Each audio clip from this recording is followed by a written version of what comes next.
my life and your life and everyone else's life out there, in one respect, will all end in the same way. We will stand face to face before what I would say the object, maybe the divine being that is of divine love. We will stand before face to face with pure divine love itself. That the only thing that's going to last, the only thing that's going to remain is God and his kingdom and a divine love. And so how are we going to be prepared for that?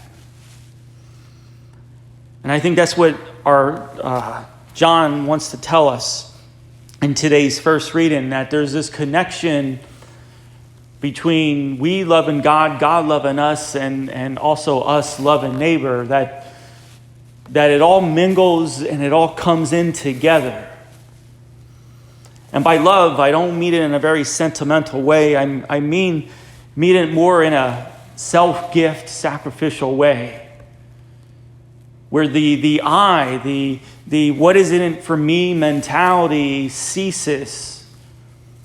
And our thoughts, our attitudes, and our attention are always directed at the other, first and foremost towards God. Why? Well, because God has loved us first. Because God's devout attention and dedication is directed into each and every one of our souls. He knows and loves us intimately and individually. And he wants to reside in our souls. He wants to love us, especially love us in those areas where we're the most weakest and the most shameful, the most discouraged, the most without hope. He wants to love us especially in those areas. And it's all going to be about us responding back to him. Because as we read throughout the Gospels, people can become hardness of heart, where they shut down and they become cold to the divine love that is cast upon them. They want to turn their backs to it, ignore it.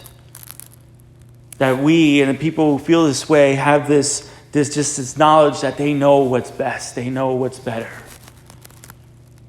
That instead of giving themselves over to God in that divine love, they want to live life on their own in their own accord. And again, live in life where it's all about self-consumption and self-absorption.